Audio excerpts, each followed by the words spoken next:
العاشرة مساء بتوقيت أسمر المحلي. نشرة الأخبار نقدمها لكم من تلفزيون دولة إرتريا، نسهلها كالعادة بأهم وأبرز العناوين.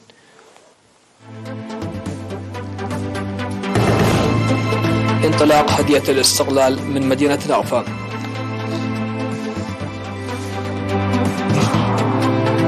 الاحتفال بذكرى الاستفتاء في مقر الأمم المتحدة.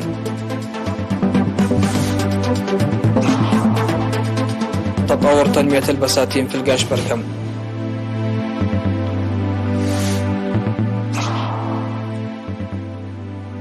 مقتل 60 شخصا في بوركينا فاسو على أيدي مسلحين يرتدون زي الجيش. الإنفاق العسكري العالمي يتزايد والصدارة لأمريكا والصين وروسيا. وموظفو القطاع العام بألمانيا يتوصلون لاتفاق لزيادة رواتبهم. أهلا بكم إلى تفاصيل النشرة. انطلقت من مدينة نوفا اليوم 24 من أبريل هدية الاستقلال بمناسبة الذكرى 32 للاستقلال الذي يحتفل به تحت شعار إنجازات بطولية بصفوف متماسكة.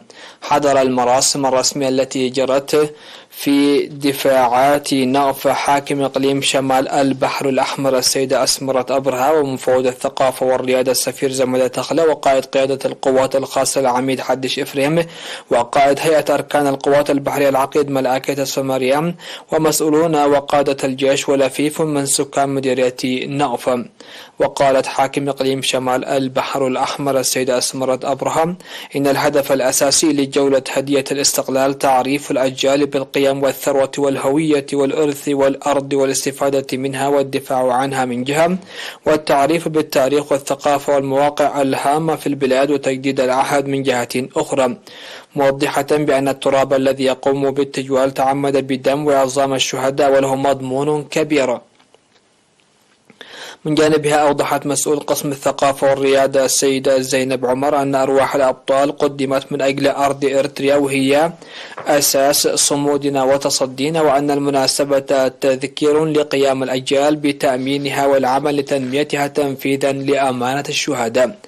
واستلمت حاكم إقليم شمال البحر الأحمر السيدة أسمرة أبرهة كأس هدية الاستقلال من يد مفوض الثقافة والريادة السفير زمدة تخلة، ووضعت فيه تراب الهوية والتضحيات، وسلمته لمدير مديرية نوفا السيد يعقوب إدريس الذي سلمه بدوره للشباب ورثة الأمانة لتبدأ هدية الاستقلال جولتها بفخر واعتزاز بفرع أو بقرع الطبول.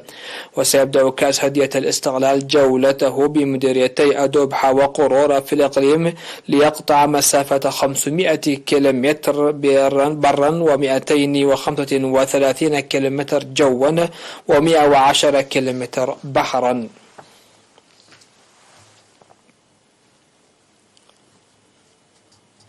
احتفلت السفارة الإرترية في الأمم المتحدة بالذكرى 30 لاستفتاء إرتريا اليوم 24 من أبريل في مقر الأمم المتحدة في نيويورك.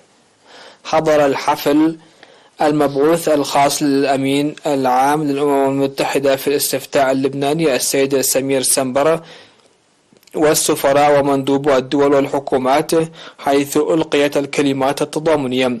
وسيوجه وزير الشؤون الخارجية السيد عثمان صالح كلمة من أسمر عبر الفيديو الافتراضي من أسمرة.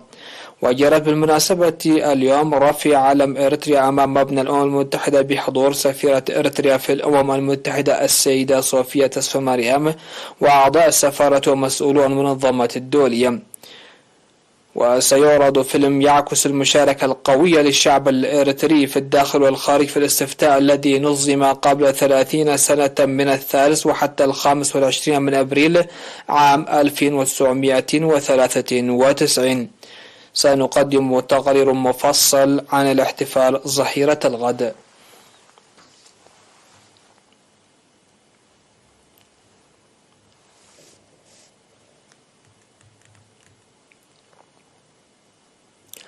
أفاد مكتب وزارة الزراعة في إقليم القاشبركة بأن تنمية الخضر والفاكهة الجارية في الأودية الكبيرة بالمزارعين تحقق نتائج مرضية. وأوضح مسؤول تنمية الخضروات والفواكه في المكتب السيد ملقيتا حاجوس تنمية مساحة حوالي 7700 هكتار بالخضروات و2600 هكتار بالفواكه بالمزارعين الأفراد 90% منها من ضفاف أودية القاش وبركة وساوى وسيتيت. وذكر وجود 2850 من منمي البساتين في الإقليم 80% منهم في مديريات غردات ودقة وتسناي وفورت ساوى. وأشار إلى تدريب المزارعين في إعداد السماد والمبيدات الطبيعية لضمان منتجات سليمة وإدخال السماد الطبيعي المعد من بقايا الأعشاب البحرية بالتعاون مع وزارة الثروة البحرية.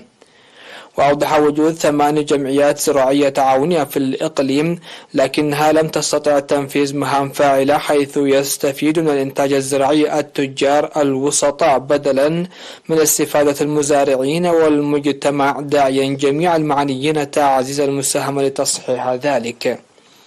ناشد لتطوير زراعة أشجار الفواكه الكبيرة على ضفاف الأودية لمنع انجراف التربة وإيجاد وسيلة استخدام الكهرباء لتشغيل طلمبات الري لتخفيض إشكالية الطاقة.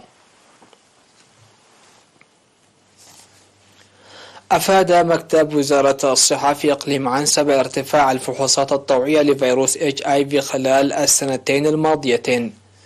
وأوضحت مسؤولة السيطرة على مرض الأيدز والأمراض التناسلية الأخرى في المكتب الممرضة مصلة تسفى مريم بأن تعداد المواطنين الذين قاموا بالتحاليل الطوعية لفيروس HIV عام 2022 بنسبة 34% مقارنة مع عام 2021.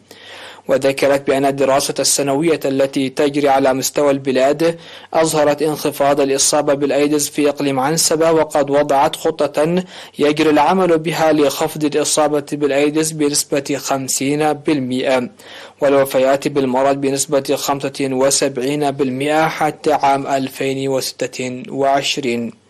وقالت بالرغم من الانخفاض المشجع للإصابة بمرض الأيدز إلا أن معدل الإصابة في فتيات الليل وسائقي الشاحنات الكبيرة يبعث على القلق.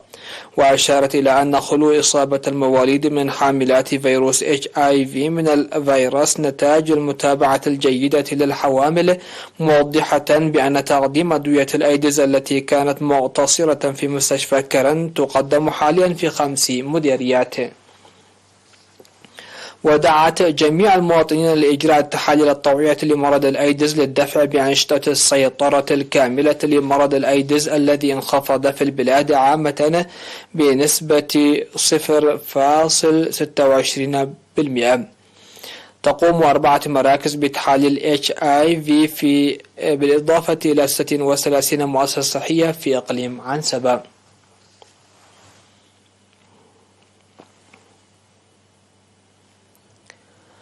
قدمت دعوة لمتاجر بيع الأفلام الرقمية للتحلي بالمسؤولية حول المنتجات التي تبيعها لتكون التي تعود بالفائدة على الشباب والأطفال في التعليم الأكاديمي والتطور، وعلى الجهات المعنية تكثيف الأعمال الرقابية. وذكر المواطنون في العاصمة أسمر بأن بناء أطفال أكفأ مسألة لا تترك لجهة معينة فقط، بل يتوجب القيام بأعمال منسقة بين الأسر والأهل والبيئة وغيرها من الجهات، مناشدين الناشطين في المجالات المواد التكنولوجية أن تكون جزء من هذه الأعمال الوطنية. ويأتي ذلك عقب أعمال الرقابة التي قام بها فرع القانون والنظام في الإقليم الأوسط ومعاقبة 25 متجرا إلكترونيا. وقالوا إن الخطوة التي اتخذها الفرع تعد غيض منفيض، مناشدين الفرع لإصدار أحكام عقابية صارمة باعتبار أن تلك المنتجات تلوث الثقافة والتراث والأخلاق وتتيه الشباب.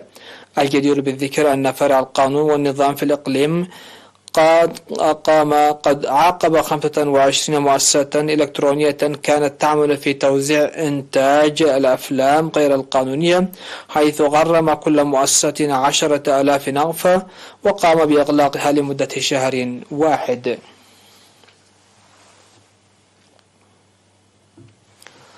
مشاهدينا، نشرتنا لا زالت مستمرة من الفضائية الإريترية، لكن بعد الفاصل.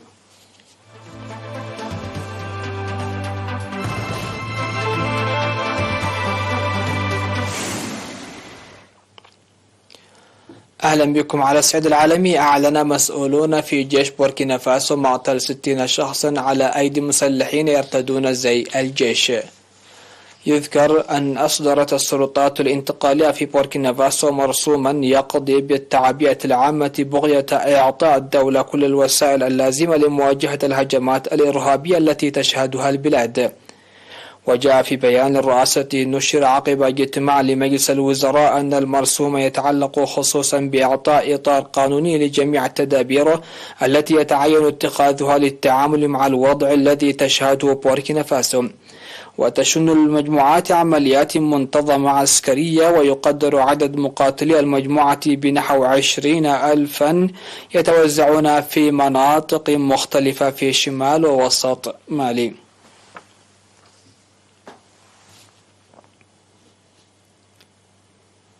قال معهد ستوكهولم الدولي لأبحاث السلام سيبر إن الإنفاق العسكري العالمي بلغ مستوى مرتفعا جديدا، حيث ارتفع في عام 2022 بنسبة 3.7% معدل حسب التضخم إلى 2.24 تريليون دولار. وألقت الحرب الروسية الأوكرانية بظلالها على هذه الأرقام، إذ شهدت أوروبا أعلى زيادة في غضون 30 عاما بالنظر إلى المخاوف حسب وكالة الأنباء الألمانية. وعلى الصعيد العالمي، واصلت دول العالم إنفاق المزيد من الأموال على الجيش مقارنة بالعام السابق للعام الثامن على التوالي، في حين يتوقع الباحثون أن يستمر هذا الاتجاه خلال السنوات القادمة في ظل الوضع الأمني الراهن. ولا تزال الولايات المتحدة متصدرة الإنفاق بشكل واضح، يليها الصين ثم روسيا التي قفزت من المركز الخامس إلى المركز الثالث بسبب الحرب.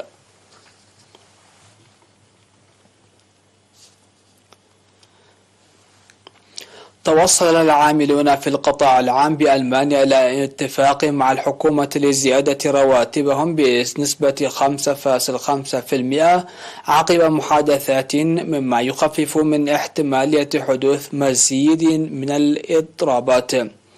وقالت وزيرة الداخلية الألمانية نانسي فيزر إن أرباب العمل والنقابات توصلوا إلى اتفاق أجر جيد وعادل. وتأتي الصفقة بعد عدة أسابيع من الجمود والإضرابات المتكررة بين العاملين في البريد والنقل والصحة للمطالبة بمزيد من الأموال لمواجهة ارتفاع تكاليف المعيشة. وبموجب الاتفاقية، سيشهد حوالي 2.5 مليون عامل في القطاع العام زيادة في أجورهم بنسبة 5.5%. الخبر الأخير في هذه النشرة: أودع الرئيس البيروفي السابق إليخاندرو توليدو السجن في ليما بعد ما سلمته الولايات المتحدة لمحاكمته بتهم فساد وغسل أموال في قضية شركة الأشغال العامة أدبريشت البرازيلية. وكتبت السلطات القضائية في تغريدة أن الرئيس السابق سلم إلى سلطات السجون لينقل إلى سجون برباديو، حيث سيوضع في الحبس المؤقت مدة 18 شهرا، رافضة تالية وضع توليدو في الإقامة الجبرية كما طالب المتهم. ولدى وصوله إلى ليما، أجرت السلطات لتوليدو فحوصا طبية ومثل أمام قاض خلال جلسة للتحقق من هويته. وأوقف توليدو في الولايات المتحدة العام 2019 بشبهات فساد في البيرو، وكان حتى الآن خاضعا للإقامة الجبرية في مقر إقامته في كاليفورنيا مع سوار إلكتروني. نهاية النشر، هذا تذكير بأبرز العناوين. انطلاق هدية الاستقلال من نافا.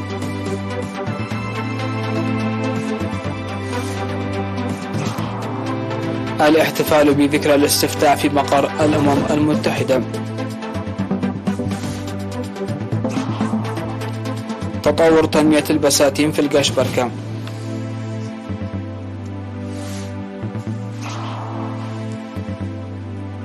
معطل 60 شخصا في بوركينا فاسو على أيدي مسلحين يرتدون زي الجيش. الإنفاق العسكري العالمي يتزايد والصدارة لأمريكا والصين وروسيا.